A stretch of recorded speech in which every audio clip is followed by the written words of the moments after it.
Good morning Sukriti, good morning Shreyansh, good morning Garima. सब लोगों को मेरी आवाज आ रही है?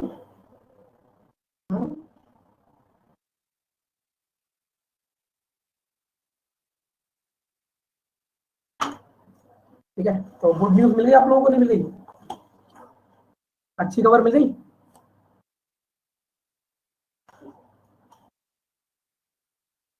या श्रेयांश, उससे ज्यादा अच्छी खबर आप लोगों के लिए और क्या हो सकती है, एक बात बताओ। और वो भी इतनी सारी वैकेंसीज है।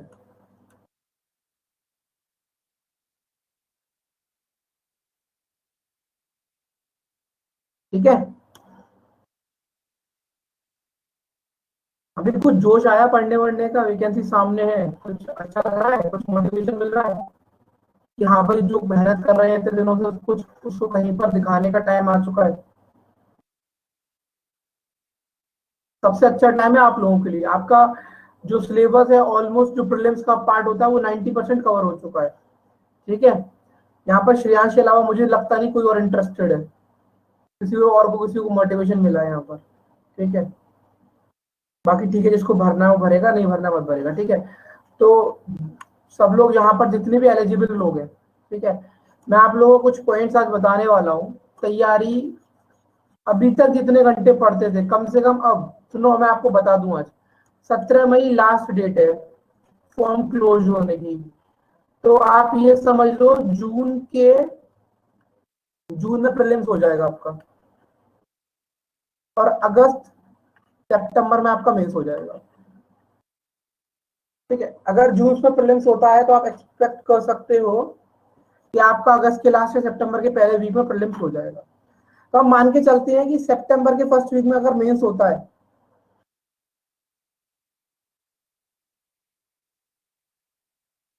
सितंबर के फर्स्ट वीक में अगर आपका मेंस होता है, अब मेरी बात को ध्यान से सुनना, बहुत ज्यादा ध्यान से। अभी ये सिलेबस कंप्लीट कराने के बाद मैं आपके ही बैचेस में 35 क्वेश्चंस का सेट लेके आया करूंगा। वो 35 क्वेश्चन हम लोग रीजनिंग के प्रीलिम्स की तैयारी करेंगे। ठीक है, गुड मॉर्निंग। ठीक है, अभी सिलेबस कंप्लीट होने के बाद 35 मिनट का सेशन रखा करेंगे, मतलब अपने सेशन में 35 क्वेश्चन सॉल्व करा करेंगे, जिससे कि आपका रीजनिंग का प्रीलिम्स का पार्ट तैयार होता चला जाएगा यहाँ से। ठीक, उसके बाद बात आती है कि अगर सितंबर के फर्स्ट वीक में मेंस होता है तो सर करंट कौन से महीने का पढ़ना है। ठीक है, तो सुनो, अगस्त का तैयार करोगे पूरा, जुलाई का पूरा करोगे, जून, ये तीन तो बहुत ज्यादा इंपॉर्टेंट होंगे। मतलब अगर 50 क्वेश्चन आते हैं तो लगभग 25 क्वेश्चन तो इन 3 महीने में से होंगे। फिर आता है आपका जून, अप्रैल, और अगर और थोड़ा सा पढ़ना है तो मार्च। मार्च, अप्रैल, मई, जून, जुलाई, अगस्त, इस 6 महीने के करंट को ढंग से तैयार कर लो। प्रीलिम्स निकलने के बाद मेंस में आपको बहुत इजी रहेगा सिलेक्शन लेना। याद रखना इस बात को। अप्रैल, मार्च, मई, जून, जुलाई, अगस्त। ठीक है, अभी हमको लग रहा है कि सितंबर में मेंस हो सकता है, ऑब्वियसली बात है, ये ऐसी डेट है कि इससे पहले तो नहीं होगा। अक्टूबर में भी जा सकता है। ठीक, अगर अक्टूबर में जाता है तो फिर आपको मार्च का करंट पढ़ने की जरूरत नहीं पड़ेगी, फिर आपको सितंबर का पढ़ना पड़ेगा। तो इससे अच्छा ये है कि अभी आप करंट पढ़ना 1 अप्रैल से स्टार्ट कर दो, अगर अभी भी आप लोगों ने पढ़ना स्टार्ट नहीं किया। अच्छे से डिटेल में पढ़ो, कम से कम रोज 2 घंटा, 2 आवर्स फ्री ऑफ कॉस्ट सिर्फ करंट को डिवोट करो। ठीक है, और प्रीलिम्स क्लोज आ रहा है, स्पीड नहीं बन रही है अगर, तो जो मैंने बताया था आप लोगों को बैच में, रोज 1 से 1.5 घंटा, जो मैंने आपको 1 घंटा बताया था उसको 1.5 घंटा कर दो। 1.5 घंटा कोई और टॉपिक मत करो रीजनिंग में, सिर्फ सिटिंग अरेंजमेंट और पजल की प्रैक्टिस करो। बाकी और टॉपिक्स आपके मैं करा चुका हूँ, और जितना कर लिया उतने में आपका काम हो जाएगा, लेकिन इन दोनों टॉपिक्स के लिए आपको स्पीड की जरूरत है। ठीक है, तो रोज दिन में बिल्कुल करनी पड़ेगी इसमें। आज अप्रैल है ना, अप्रैल खत्म ही हो गई है, तो मई, जून, जुलाई, ये तीनों महीने लग कर प्रैक्टिस करो अच्छे से कम 1.5 से 2 घंटा रीजनिंग में दो, और सिर्फ करो क्या, सिटिंग अरेंजमेंट और पजल। ठीक हो, और उसके अलावा मैथ्स में भी इसी तरीके से प्लान करो, 1.5 से 2 घंटा करो, चैप्टर वाइज रिवीजन करो। ठीक है, 6 घंटा ये हो गया। 1 घंटे का मॉक टेस्ट रोज, और 1 घंटा इंग्लिश की जगह दे सकते हो, 8 घंटे। इस तरीके से प्लान करो। मैं गारंटी के साथ बोल रहा हूँ, काफी सारे लोग यहाँ से सक्सेसफुल होकर निकलेंगे। इस चीज को फॉलो कर लो। वैकेंसी बहुत ज्यादा, लेकिन एक बात याद रखना, कंपटीशन अपनी चरम सीमा पे होगा, बहुत ज्यादा हाई कंपटीशन होगा। ठीक है, प्रीलिम्स की कट ऑफ आप एक्सपेक्ट कर सकते हो किसी किसी स्टेट में 80 प्लस होगी 100 में से। किसी किसी स्टेट में 80 प्लस जनरली कट ऑफ देखने को मिलेगी, इस बात की गारंटी है। और कट ऑफ वेरी करेगी जनरल की 70 से 80। ऐसा क्यों? कोमल, ये क्वेश्चन आप अपने आप से पूछो, ऐसा क्यों? इतना टफ कॉम्पिटिशन पता है, कम से कम 15-20 लाख फॉर्म भरे जाएंगे ऑल इंडिया से। 15-20 लाख बच्चे फाइट करेंगे। अरे आईबीपीएस में मत जाओ, मत जाओ। अभी ठीक है, आईबीपीएस में इतना था, लेकिन वो किसी स्टेट्स के लिए और भी ज्यादा था। शिवराम कर, आप किसी एक पर्टिकुलर स्टेट की बात नहीं कर सकते। मैं 70 से 80 रेंज बता रहा हूँ प्रीलिम्स की कट ऑफ। याद रखना इस बात को, गारंटी के संग बोल रहा हूँ। 70 से नीचे कहीं नहीं जाएगा, एक आधे स्टेट में जा सकता है।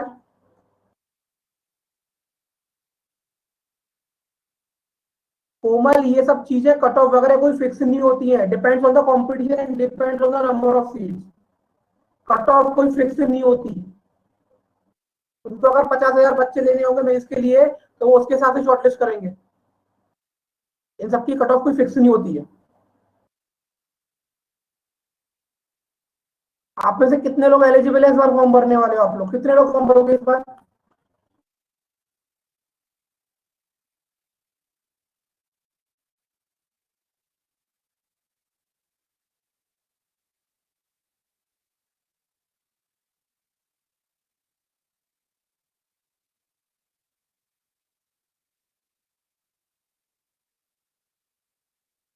ग्रेजुएशन कंप्लीट है सुकृति आपकी?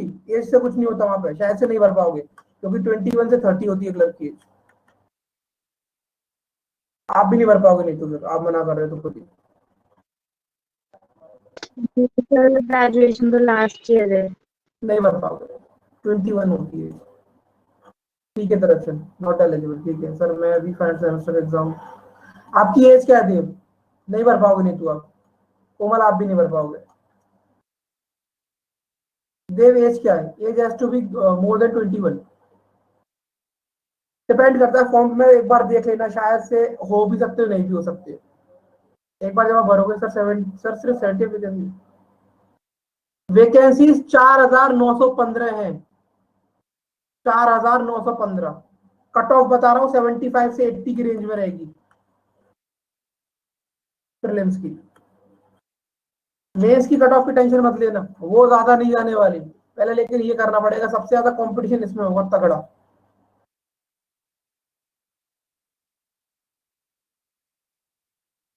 ऐसे ऐसे स्टूडेंट्स भी होंगे वहां पे जो रीजनिंग कर देंगे 35 क्वेश्चन 16 मिनट में। 21 to 30 डायरेक्शन।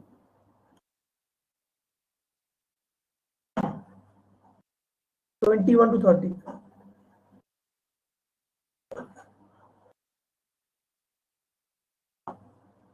सुकृति, एज देख लो, ये एज अगर आपकी हो जाएगी उनकी डेट ऑफ एप्लीकेशन से पहले, तो आप भर लो वो 21 to 30, वरना नहीं भर सकते।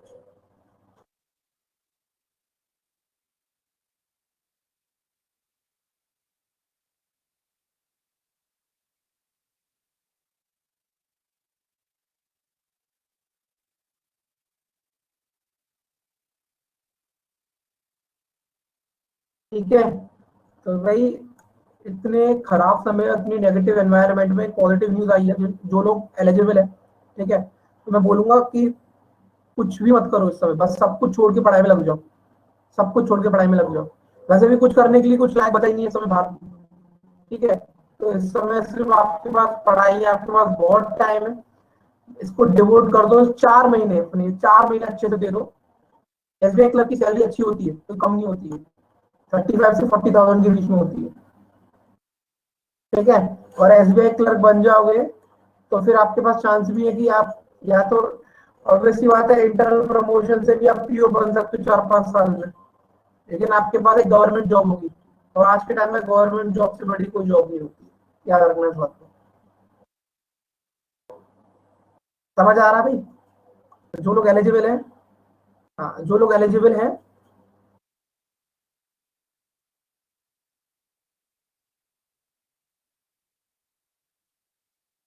सिलेक्शन नहीं भर पाओगे, क्योंकि आप नहीं भर पाओगे, क्योंकि जो एज, क्योंकि 27 अप्रैल से लेके 17 मई तक है डेट एप्लीकेशन की। ठीक है, तो शायद आप नहीं हो पाओगे एलिजिबल तब तक।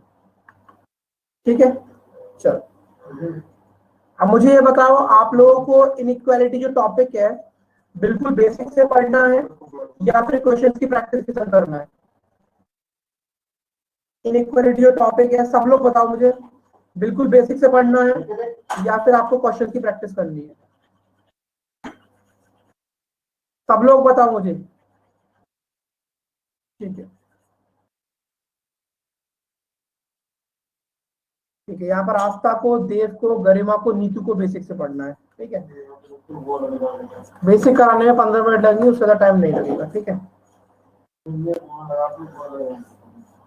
ठीक है, तो सब लोग बेसिक पे ध्यान दे दो, क्योंकि फिर कुछ क्वेश्चन में ऐसे कराऊंगा जहां पर आपका फिर कोडेड क्या पढ़ाना है घर, कोडेड क्या, कोडेड मैं पूरा टॉपिक पढ़ाऊंगा, यहाँ पर कोई पर्टिकुलर टॉपिक नहीं कराऊंगा। इसमें भी आपको, इसमें भी गर्व आपको नए टाइप के क्वेश्चन देखने को मिलेंगे।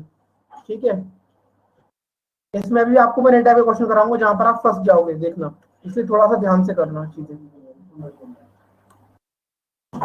बहुत ज्यादा इंपॉर्टेंट टॉपिक है ये एसबीआई क्लर्क प्रीलिम्स के लिए, याद रखना इसको। ये आपको 50 से 60 सेकंड के अंदर या 1 मिनट पकड़ लो, 3 से 5 नंबर दिलाने वाला टॉपिक है, ध्यान से पढ़ना इसको। देखो, इनइक्वालिटी को जो आधार मानकर हम इस टॉपिक को जो आधार मानकर पढ़ते हैं वो होता है आपका कंपेयरिंग ऑपरेटर्स।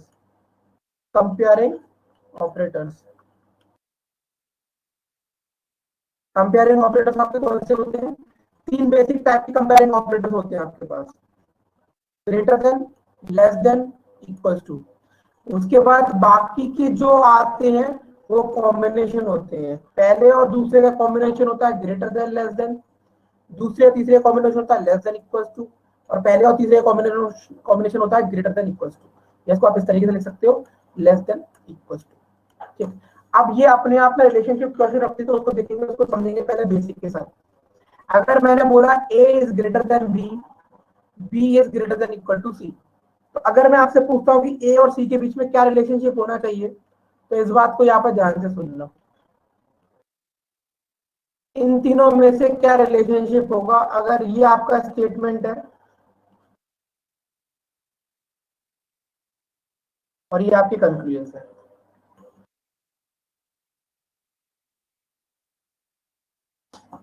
अच्छा ठीक है, मुझे ये बताओ, इसमें से ट्रू कौन सा है, इसमें से फॉल्स कौन सा है, और इसमें से डेफिनेटली फॉल्स कौन सा है?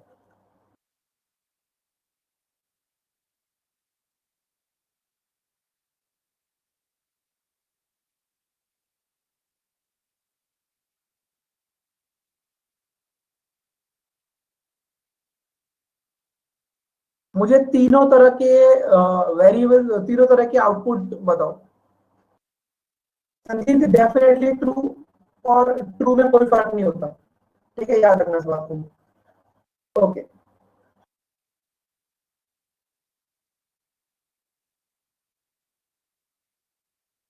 लेकिन फॉल्स और डेफिनेटली फॉल्स में बहुत ज्यादा फर्क होता है। ठीक है, देखो, सबसे पहले तो नंबर लाइन समझो, बेसिक से पढ़ रहे तो बेसिक से समझो।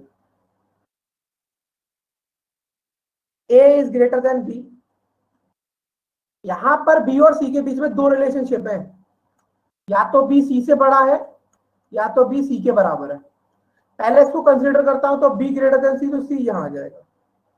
उसके बाद again A is greater than B, अब मैं ये वाली कंडीशन को कंसीडर करता हूं, B is equal to C, तो बी और सी बराबर है, तो सी यहां आ जाएगा। ठीक है, अब यहां पर एक चीज देखो कि A is greater than B, B is greater than C, A is greater than B, B is equal to C।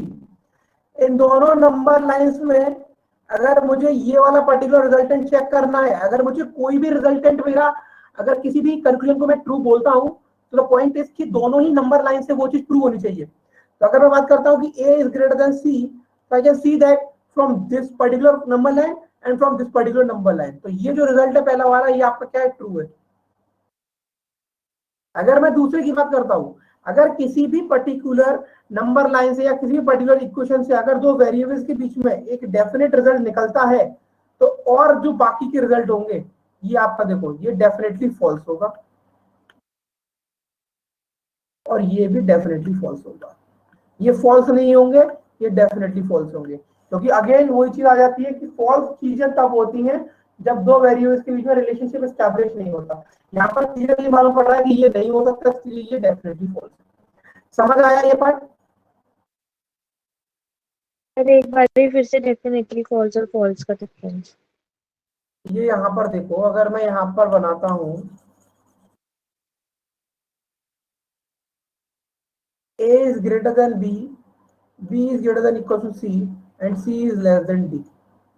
अभी अगर मुझे यहाँ पर A और D के बीच में कोई रिलेशनशिप देना हो, A is greater than D, अरे एक मिनट रुको, क्वेश्चन नहीं लेते आप, देखो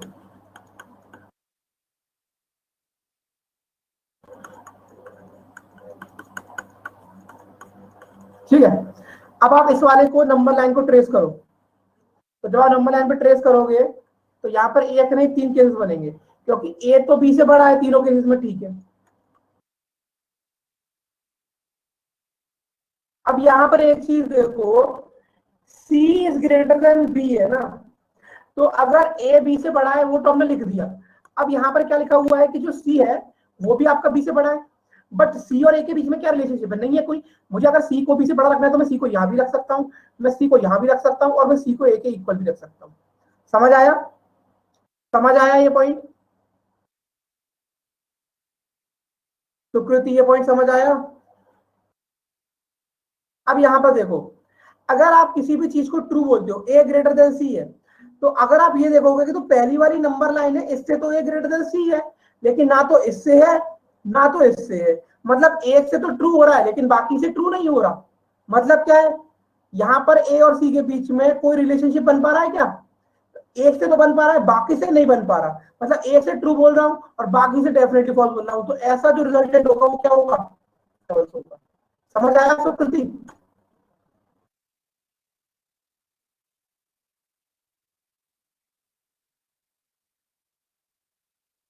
सिमिलरली अगर इसकी बात करोगे, A is less than C, तो यहां से तो गलत है, यहां से sorry C is greater than, यहां से सही है और यहां से फिर गलत है। मतलब दो से, एक से सही है दो से गलत है, इसको भी फॉल्स बोलूंगा।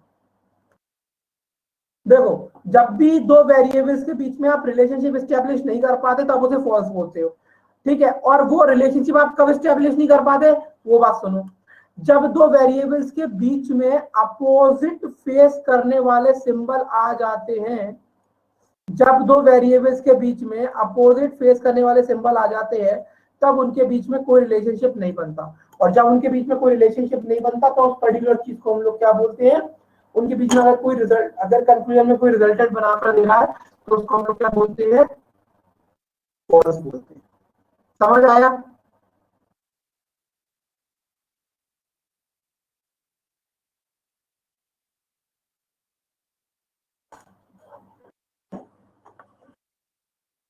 ठीक है। अगर आप सिमिलरली एक बार सुकृति यहाँ पर रिटर्न हो गए इस पॉइंट पर, आप ये देखो कि पहला वाला जो था जहां पर ए ग्रेटर देन सी था, अब आप एक चीज देखो, यहाँ पर सारी कंडीशंस में ए ग्रेटर देन सी, इसमें भी सही है और इसमें भी बिल्कुल सही है, तो ये ट्रू हो गया। अब आप देखो ए लेस देन सी, इसमें भी फॉल्स है इसमें भी फॉल्स है, दोनों केस में फॉल्स है, इसका मतलब डेफिनेटली फॉल्स है। ए इक्वल टू सी, इसमें भी फॉल्स है इसमें भी फॉल्स है, दोनों में फॉल्स है, इसका मतलब डेफिनेटली फॉल्स हो गया। समझ आया फॉल्स डेफिनेटली फॉल्स में डिफरेंस?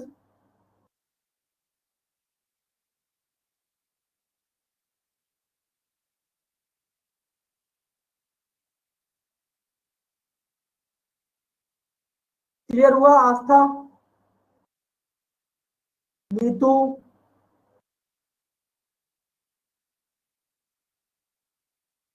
अब इस टॉपिक के अंदर बड़ी सिंपल सी चीज आपको ध्यान रखनी है, वो क्या है वो सुनो। We can say like we have to be 100% sure for definitely false. देखो, जब भी संजीत कोई चीज डेफिनेटली ट्रू हो रही है, अगर मैं बोलूं कि मैं आपसे बड़ा हूं और ये बात सच है, तो आप मुझसे बड़े हो या आप मेरे बराबर के, डेफिनेटली फॉल्स हो जाएगा। जब कोई चीज ट्रू हो चुकी है तो उसके अपोजिट अगर कोई बात करेगा तो ऑब्वियसली वो डेफिनेटली फॉल्स होगी चीज। जैसे कि यहाँ पर ए ग्रेटर देन सी था, ये डेफिनेटली ट्रू अगर है तो ऑब्वियसली बात है कि लेस और इक्वल टू फॉल्स होगा, वो भी डेफिनेटली फॉल्स। समझ आया संजीत?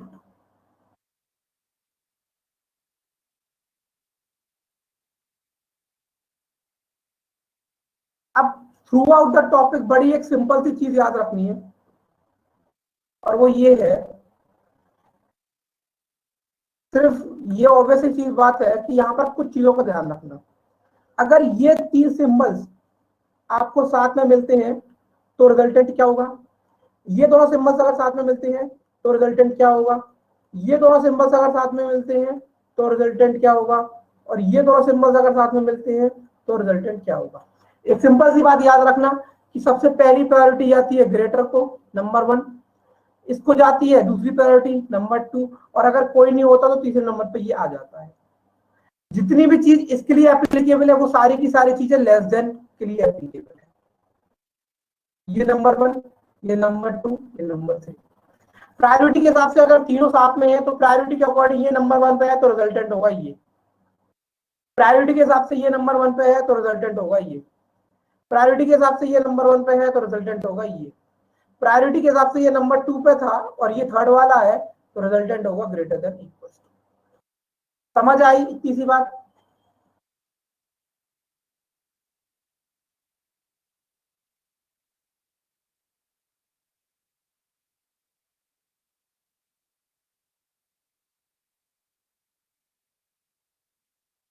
ठीक। अब हम्म, अब कहां पर रिलेशनशिप नहीं होगा, किस चीजों में, तो ध्यान रखना। जब भी इस तरह के सिंबल आपको देखने को मिल जाए,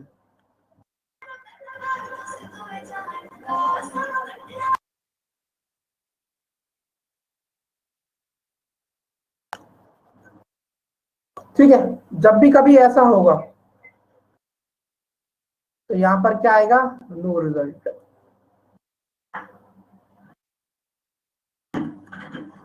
समझ आया सब लोगों को क्लियरली?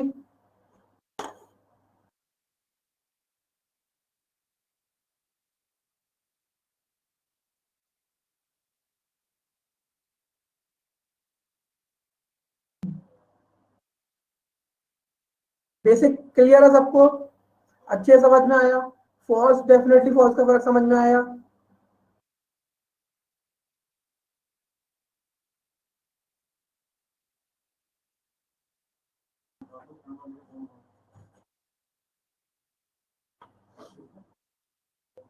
ठीक है, ये टॉपिक को अच्छे से करा रहा हूँ, बिल्कुल अच्छे से कर लो, किसी बात की हड़बड़ी नहीं है हम लोगों को, ठीक है। क्वेश्चन की प्रैक्टिस कराऊंगा, काफी सारे क्वेश्चन की प्रैक्टिस करते हैं, कोडेड भी कराऊंगा, मैं सिर्फ क्वेश्चन भी कराऊंगा, ठीक है। चलो, क्वेश्चन की प्रैक्टिस करेंगे फटाफट फटाफट से, और इसके बाद आपको मैं इसमें आइदर और वाला केस भी समझाऊंगा।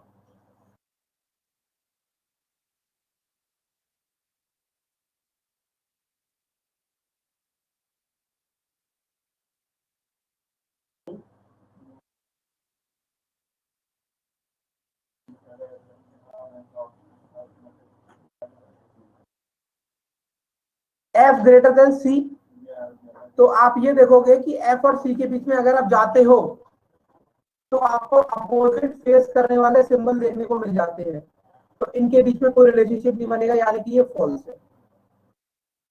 ए लेस देन डी, तो अगर आप ए लेस देन डी के लिए चेक करने के लिए जाते हो तो ए और डी के बीच में अपोजिट फेस करने वाले सिंबल मिल रहे हैं, इसका मतलब इसका रिजल्टेंट क्या होगा? फॉल्स। क्लियर सबको?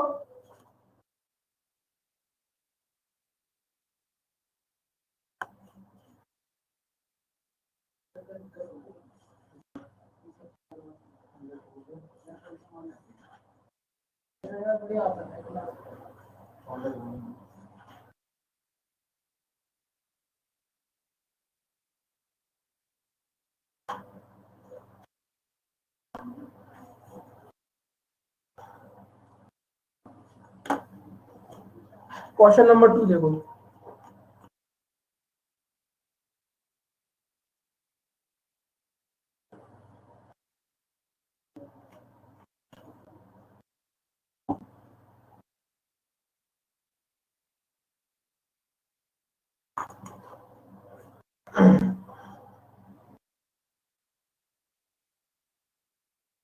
ए इज ग्रेटर देन एफ। तो क्या करना है आपको, अब यहाँ पर एक इक्वेशन तो दी नहीं हुई है, आपको ए से एफ ट्रेवल करना पड़ेगा। तो कैसे जाओगे, ए से बी जाओ और बी से एफ चले जाओ।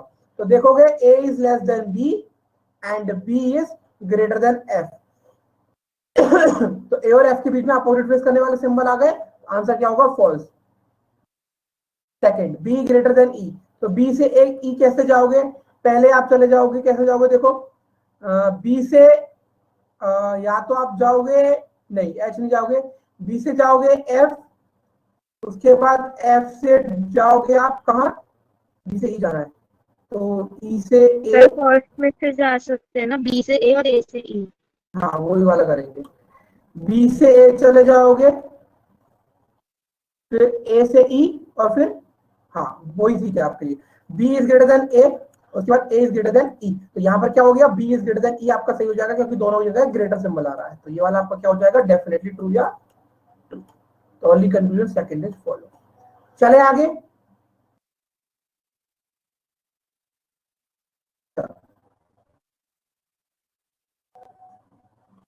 जल्दी जल्दी करेंगे, सिंपल क्वेश्चन है, बेसिक।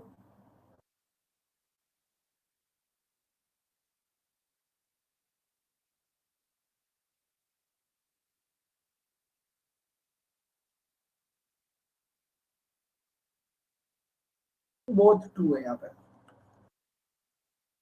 समझ आया सब लोगों को?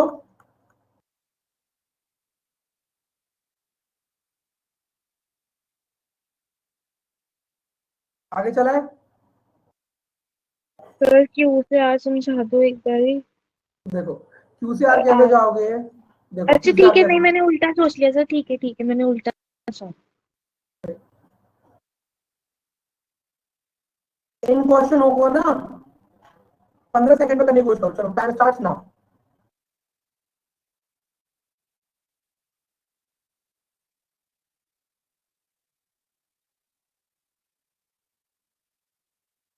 आंसर आ जाने चाहिए सबसे जल्दी, good girl, very good, 10 second में कर लिया आपने। ठीक, 15 15 सेकंड में करने की आदत डालो इन्हें, और जल्दी भी होंगे फिर।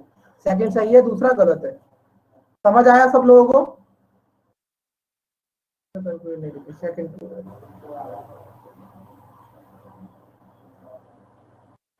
Question number 5, time starts now.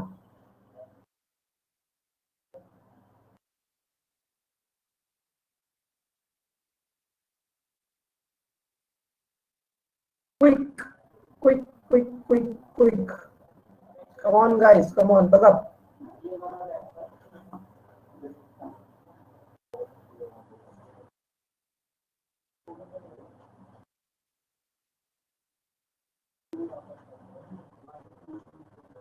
महान महान विद्यार्थियों, इसका आंसर हुआ ऑप्शन नंबर सी। सुनो, complementary pair, sorry not complementary pair, either or case. पता है ये चीज, नहीं पता आप लोगों को? अच्छा, आप लोगों ने इससे पहले मेरा यूट्यूब के ऊपर इस वाले पर्टिकुलर टॉपिक का रिकॉर्डेड सेशन देखा था यूट्यूब पे आप लोगों ने?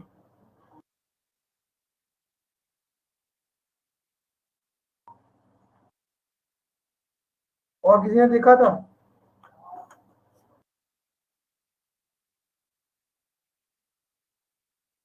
रहने दो फिर। इनइक्वालिटी का ही।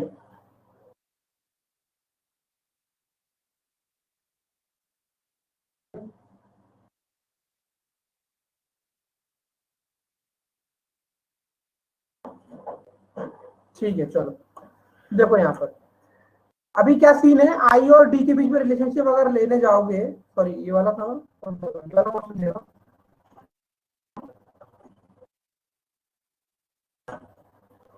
एक सेकंड एक सेकंड, आई ग्रेटर देन डी, इसमें आई और क्या, हाँ देखो, आई ग्रेटर देन डी, इसका मतलब क्या है, अगर आप आई से डी जाओगे तो देखो I equal to B, B greater than equal to C, C greater than equal to D. ठीक है, अब यहाँ पर क्या लिखा है, आई ग्रेटर देन डी, लेकिन ये क्या है, यहाँ पर I greater than equal to D है। ठीक, अब यहाँ क्या लिखा है, बी इक्वल टू डी, तो अगेन यहाँ पर B greater than equal to D है। अब आप सोचोगे सर इसमें वेरिएबल अलग अलग हैं, तो इसमें आपने आइदर कैसे लगा दिया? आ रहा है किसी के दिमाग में ये चीज? किसी के दिमाग में ये चीज आ रही है? मेरे दिमाग में आ रही है सर। आ रही है सुकृति, बहुत बढ़िया। और किसके दिमाग में आ रही है?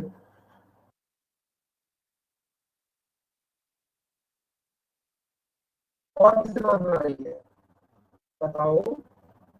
संजीत के दिमाग में भी आ रही है, नीतू के दिमाग में भी आ रही है। Got it, Sanjeet has got it, okay fine. यहाँ पर एक चीज देखो, बी इक्वल टू आई है, अगर यहाँ पर मैं आई को बी से रिप्लेस कर देता हूँ, आई को यहाँ पे बी से रिप्लेस कर देता हूँ, तो ये क्या हो गया, B greater than D, B equal to D हो गया, हो गया नहीं हो गया? अब यहाँ पर बी और डी के बीच में रिजल्टेंट क्या है, B greater than equal to D, यहाँ पर अगर इन दोनों को कंबाइन करूंगा तो B greater than equal to D नहीं बन जाएगा? समझ आया सुकृति, नहीं आया? आ गया सर, ये तो कुछ अलग ही था। ठीक है, ऐसे क्वेश्चन भी अभी आगे कराऊंगा मैं, बढ़िया वाले। जी सर। क्लियर है? क्लियर है, तो यहाँ पर आंसर क्या होगा, आइदर फर्स्ट और सेकेंड फॉलो। सर ये पीपीटी कुछ अलग है ना जो हमने पहले करी थी? ये नई पीपीटी है। सर ये भी भिजवा दोगे? हाँ बिल्कुल दूंगा।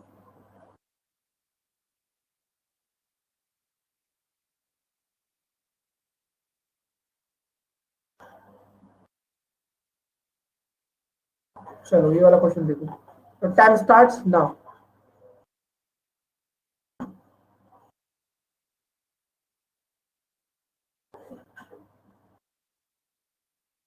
क्विक 10 सेकंड्स के अंदर, 15 से 10 के अंदर, क्योंकि देखो एसबीआई क्लर्क प्रीलिम्स में ऐसे क्वेश्चन आएंगे 3 कम से कम, और जितनी जल्दी कर लोगे ना उतना ज्यादा टाइम आराम से सिटिंग अरेंजमेंट पजल को दे पाओगे। बहुत बढ़िया। 10 सेकंड या 30 सेकंड में तीनों अगर करें, तो ये सोचो, अगर आप 15 मिनट दे पाए अगर सिटिंग अरेंजमेंट पजल को, तो आपका रीजनिंग का सेक्शन ना पूरा 35 में से 35 हो सकता है। तो वहां पर अगर हो गया 35 में से 35, तो आपके हो गए व्यारे न्यारे, मतलब कोई नहीं रोक पाएगा प्रीलिम्स निकलने से फिर। ठीक है, मैं एक बार सिलेबस कंप्लीट होने के बाद आपको कम से कम वीक में 3 सेशन लूंगा, जिसमें प्रीलिम्स का टाइप के क्वेश्चन लेके आया करूंगा 35, तो सॉल्व करा करेंगे क्लास में। ठीक है, यहाँ पर दोनों सही है, बोथ 1 and 2। समझ आया सब लोगों को?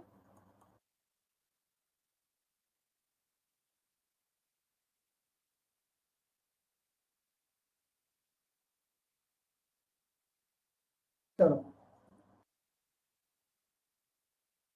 क्वेश्चन नंबर 7 देखो, your time starts now.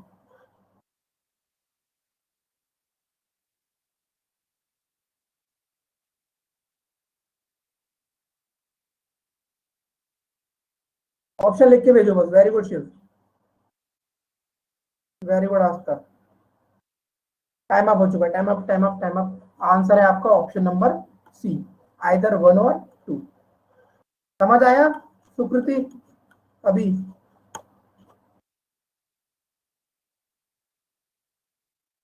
Yes sir. Okay, किसी को कोई दिक्कत तो नहीं हो रही ना, क्योंकि यहाँ पर काफी सी चीजें मैंने अज्यूम करी है कि आपको थोड़ा बहुत तो आइडिया था इस टॉपिक का। ठीक है, किसी को कोई दिक्कत तो नहीं हो रही ना?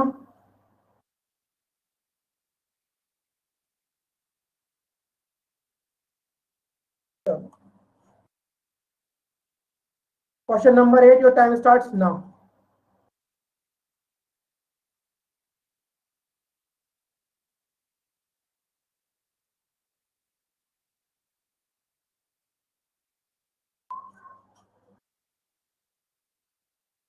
ये वो गलत हो गया, जल्दी करना लेकिन गड़बड़ नहीं करनी है।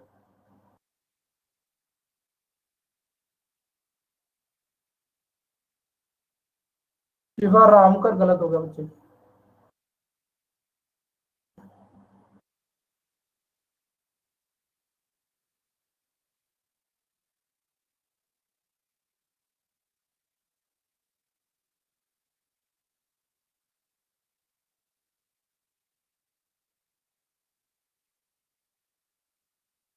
ये ट्रू होगा आपका, ये फॉल्स होगा। समझ आया? आंसर क्या होगा? Option number A.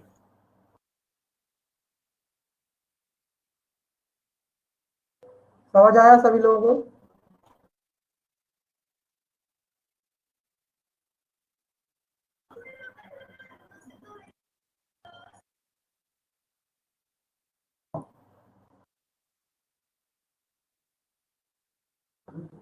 Your time starts now.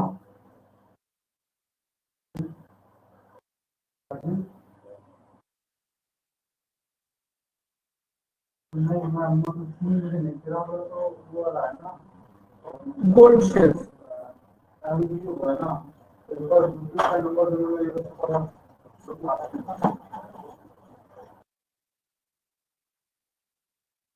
Good, very good.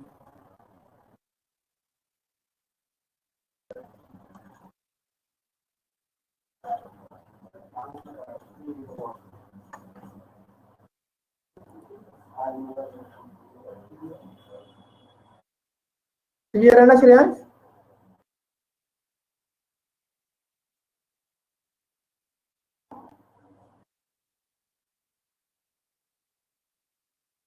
चलो,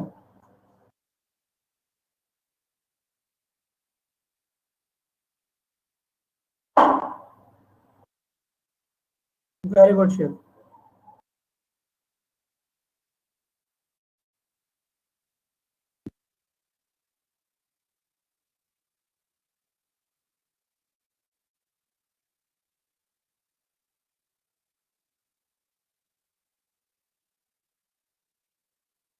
घर नाइदर नॉर क्यों होगा?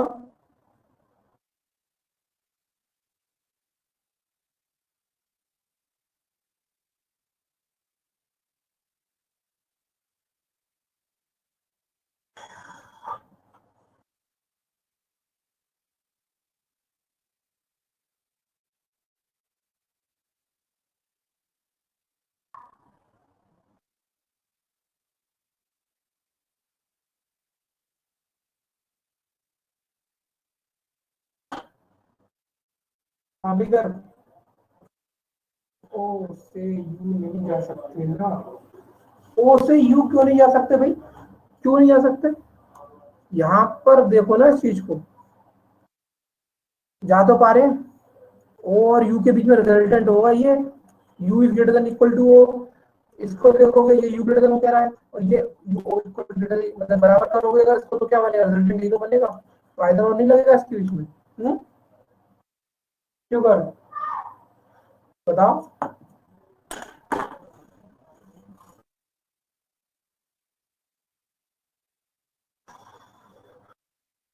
ठीक है, सब लोगों ने बुक खरीद ली है ना, प्रीवियस ईयर वाली? बोला था तो आप लोगों ने क्वेश्चन प्रैक्टिस के लिए।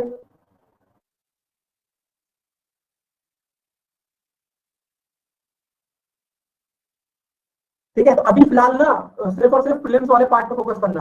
आरआरबी प्रीलिम्स, आईबीपीएस प्रीलिम्स और एसबीआई प्रीलिम्स वाले क्वेश्चन पे।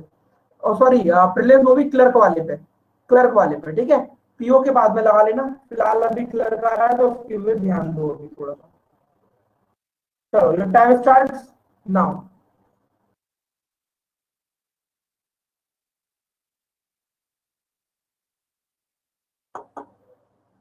Very good Shiv, keep it up, keep it up Shiv, very good बच्चे। टाइम अप, 15 सेकंड हो गए। Good, very good.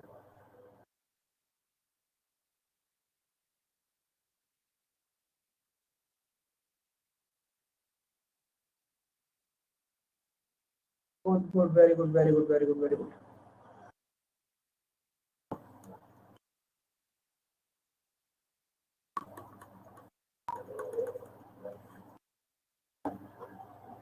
क्लियर है सबको? चले आगे।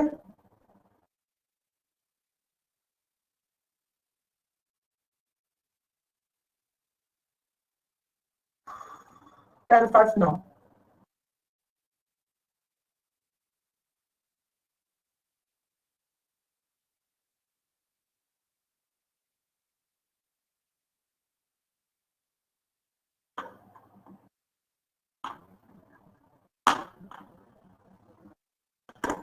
Very good Shiv, very good Darshan. देखो अब यहाँ ना इस क्वेश्चन में अगर आपको डेफिनेटली फॉल्स में और फॉल्स में थोड़ा सा भी डाउट होगा तो इस वाले ऑप्शन से क्लियर हो जाएगा। यहाँ पर एक चीज देखो, यहाँ पर रिजल्टेंट क्या है, डी ग्रेटर देन एफ है, ठीक है। तो क्या अब ये बताओ ये फॉल्स है या डेफिनेटली फॉल्स है, पहला वाला ऑप्शन।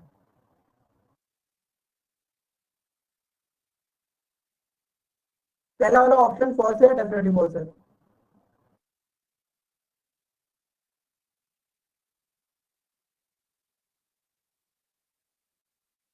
यस, ये डेफिनेटली फॉल्स है।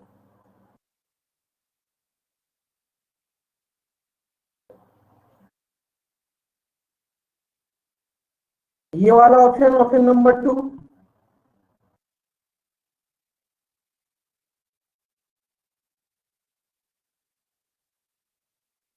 ये आपका सिर्फ फॉल्स है, ठीक है। देखो किन लोगों को इसका डिफरेंस समझ में नहीं आया तो पूछ लो एक बार।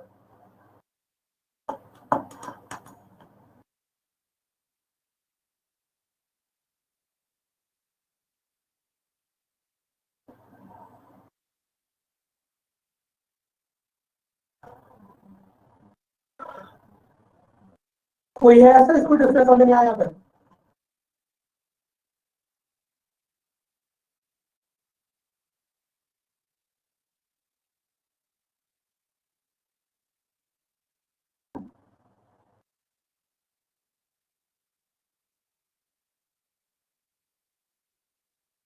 क्वेश्चन नंबर 13 बताओ।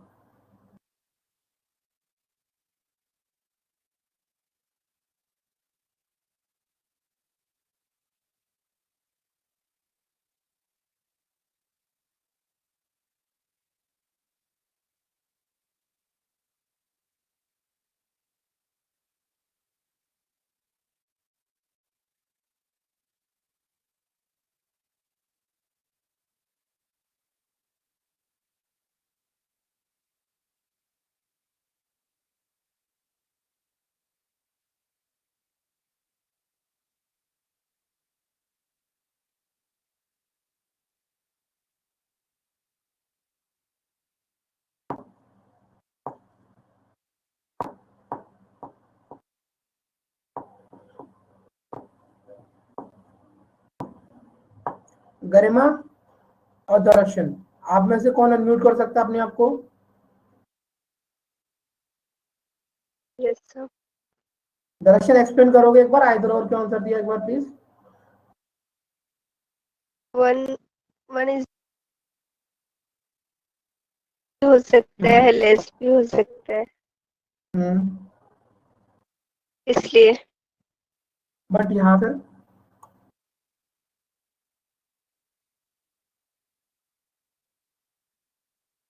Oh sorry, 1 and 2 and 1 and 3। आपने आंसर सही, आपने आंसर सही दिया है, आइदर और इसका करेक्ट आंसर है, लेकिन आप भी कंफ्यूज हो गए बाद में। Sir 1 is not equal to 2 मतलब क्या है, या इधर 1 इज ग्रेटर देन 2 और 1 इज लेस देन 2, क्या यही बनेगा दो कंडीशन स्टेटमेंट की? बताओ। Yes sir. अभी यहाँ पर 2 इक्वल टू 3 लिखा है तो यहाँ पर 3 को 2 से रिप्लेस कर दूं, बन गया इधर और नहीं बन गया? यस सर, अब बन गया तो। समझ में आया? आस्था ने भी आंसर चेंज कर लिया बाद में और दर्शन ने भी आंसर चेंज कर लिया। बाकी लोगों को समझना है, यहाँ पर सब लोगों ने आंसर दिया ऑप्शन नंबर डी।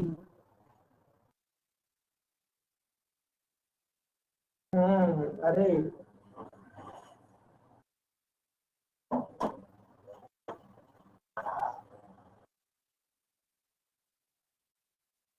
हाँ, लिखना सीधा। क्लियर है सब लोगों को जिन लोगों ने डी आंसर दिया था? ये बताओ। गर्व,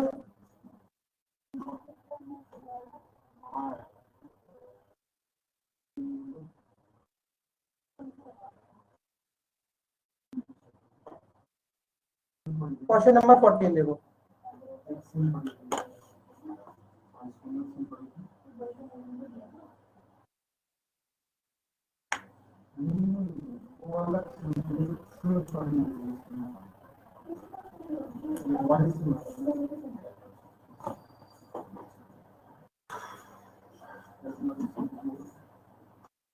ये नए टाइप के प्रॉब्लम्स हैं, ये आ सकते हैं।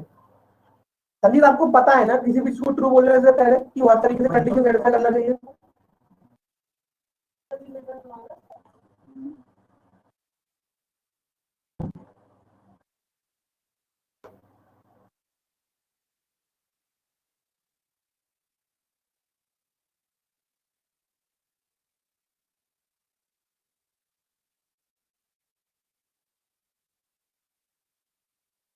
अच्छा मैं आपको आंसर बता रहा हूँ, ठीक है। जितने लोगों का आंसर गलत हो वो सोचना और फिर मुझे बताना क्या वो सोचने के बाद समझ पाए।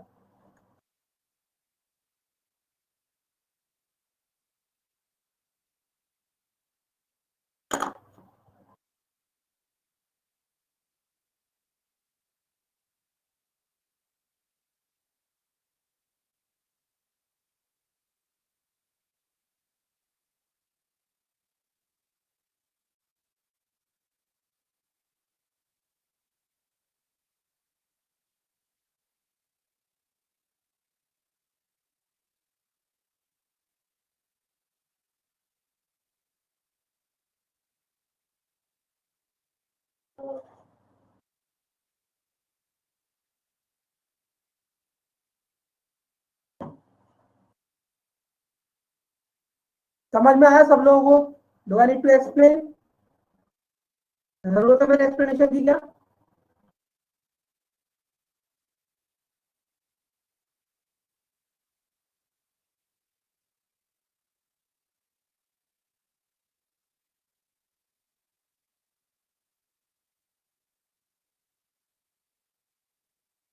ठीक है।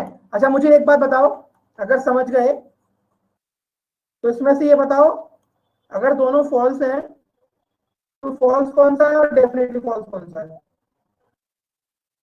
पहला वाला क्या है?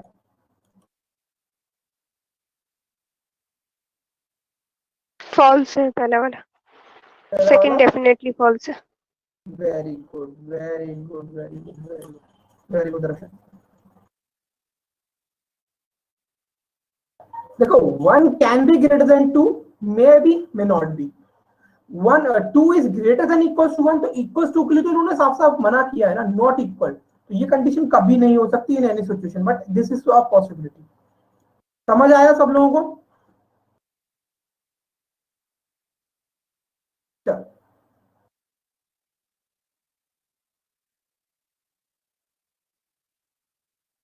क्वेश्चन नंबर 15 देखो।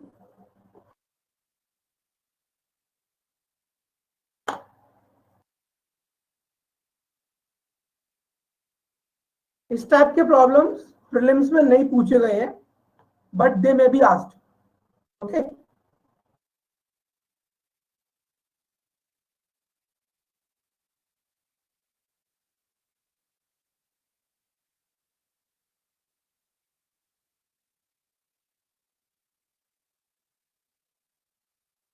चलो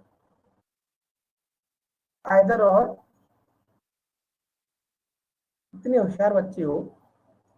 पहली बात तो एक बात याद रखो, क्या यहाँ पर वन और थ्री का कोई रिलेशनशिप है? क्या वन और थ्री का कोई रिलेशनशिप है? हाँ या ना करके बताओ। क्या वन और थ्री का कोई रिलेशनशिप है? नहीं है। अब एक बात याद रखना, आप लोगों ने क्या किया, इसमें आइदर और लगा दिया। अब सुनो मेरी बात, ठीक है। यहां पर ये अगर स्टेटमेंट है, मेरा ध्यान से सुनना, मेरी बात ध्यान से सुनना, ये अगर स्टेटमेंट है तो क्या मैं ए ग्रेटर देन सी और ए लेस देन सी बोल सकता हूं? क्या ए ग्रेटर देन सी ट्रू है, ए लेस देन सी ट्रू है, बोल सकता हूं?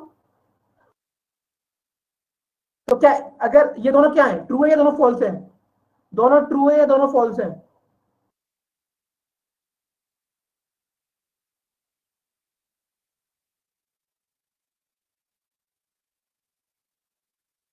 अरे तो जब यहाँ पर दोनों फॉल्स बोल रहे हो तो यहाँ पर आइदर और कैसे लगा दिया? क्या इसमें आइदर और लगा दोगे यहाँ पे? क्या इसमें आइदर और लगाओगे यहाँ पे? बताओ मुझे।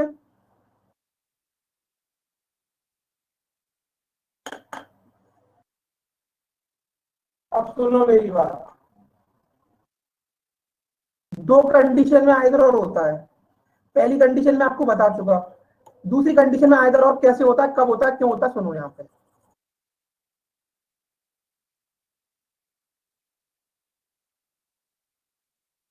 जैसे कि यहाँ पर आपके पास दो वेरिएबल्स हैं ए और सी। आपको पता है इन दोनों के बीच में कोई रिलेशनशिप नहीं है, मतलब इनसे रिलेटेड अगर कोई भी कंफ्यूजन आएगा तो वो क्या होगा? फॉल्स होगा। लेकिन आपको एक बात पता होनी चाहिए कि आपके पास तीन तरह के बेसिक सिंबल हैं। ठीक है। अब यहां पर ये भी फॉल्स है, ये भी फॉल्स है, ये भी फॉल्स है। और अगर लेकिन मैं इन तीनों को कंबाइन करूंगा तो मुझे ए और सी के बीच में तीनों तरह के सिंबल मिल गए। हाँ या ना करके बताओ। क्या मुझे ए और सी के बीच में तीनों तरह के सिंबल मिल गए? अब जाकर इसमें लगेगा आइदर फर्स्ट, सेकंड और थर्ड। समझ आया? जब दो वेरिएबल्स के बीच में कोई भी रिलेशनशिप नहीं बनता है, जब दो वेरिएबल्स के बीच में कोई भी रिलेशनशिप नहीं बनता है और मुझे अगर उनके बीच में आइदर और लगाना पड़ जाए तो वो आइदर और तब लगेगा जब तीनों तरह के बेसिक सिंबल मुझे वहां मिल जाएंगे। समझ आया?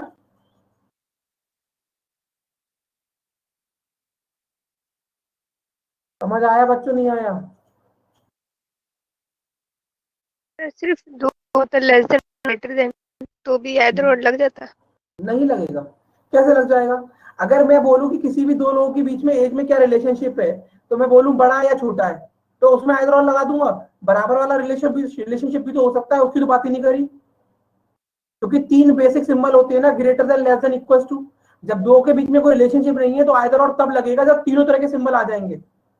समझ आया डायरेक्शन?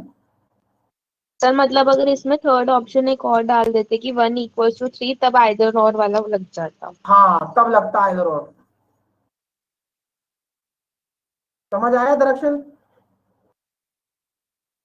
Yes sir. अब देखो, अगर इन तीनों को यहां से हटा देता हूं,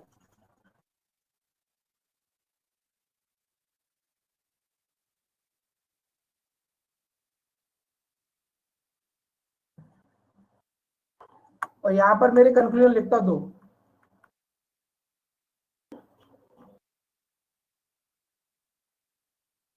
तब बताओ क्या आंसर होता?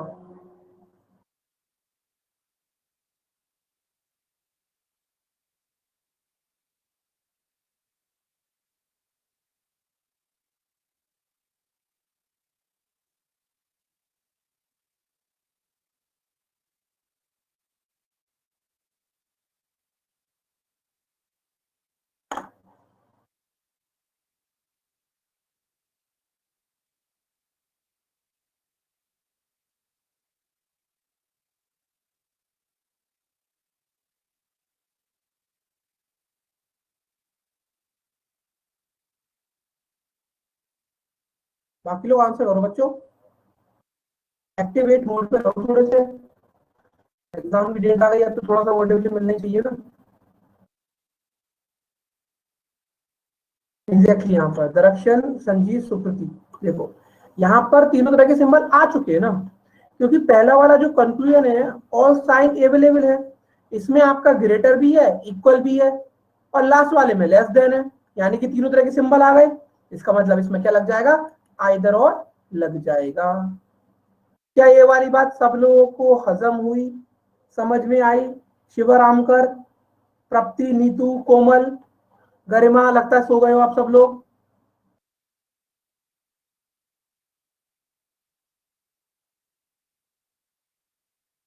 ठीक। अब अब आपको थोड़ा सा और कंफ्यूज करने की कोशिश करता हूं। अभी यहां पर इन सिंबल्स की जगह अगर मेरे दो कंक्लूजन ये वाले होते, देखना ध्यान से।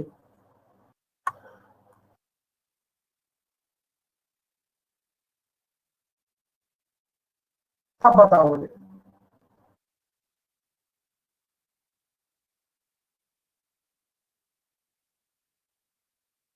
इसका आंसर क्या होता?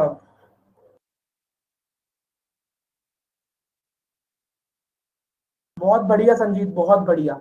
इसका आंसर होता है नाइदर फर्स्ट नॉट सेकंड, क्योंकि यहां पर तीनों तरह के सिंबल नहीं मिले आपको। ये क्या बता रहा है आपको यहां पर? ए ग्रेटर देन इक्वल टू सी, और ये भी वही बात बोल रहा है, ए ग्रेटर देन सी, मतलब मुझे सी की तरफ ग्रेटर का सिंबल मिला नहीं, मुझे मतलब तीनों तरह के सिंबल नहीं मिले, तो इस वाले केस में आंसर होगा नाइदर नॉट।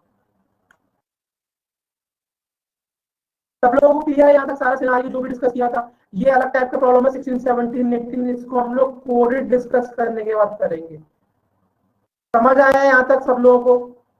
बेसिक पूरा क्लियर हुआ? फॉल्स, डेफिनेट फॉल्स, फॉल्स क्या होता है, आइदर का केसेस कब लगते हैं कब नहीं लगते।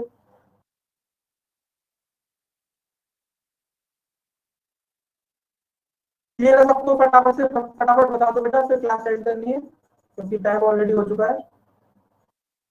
ठीक है, तो ये जो नई वाली पीपीटी है मैं सर आपका एक हाँ क्वेश्चन था मेरे को, बोलो एसबीआई बोलो, में वो लैंग्वेज टेस्ट है ना, क्या कह रहे हो? एसबीआई में लैंग्वेज टेस्ट भी होता है?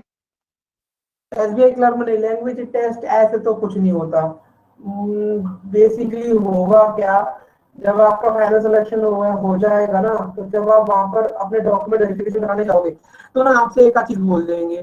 जैसे आपने अगर यूपी से भरा है, तो उत्तर प्रदेश में हिंदी आनी चाहिए, तो वो बोलेंगे अपना नाम लिख के दिखाओ हिंदी में, बस ये होता है और कुछ नहीं होता।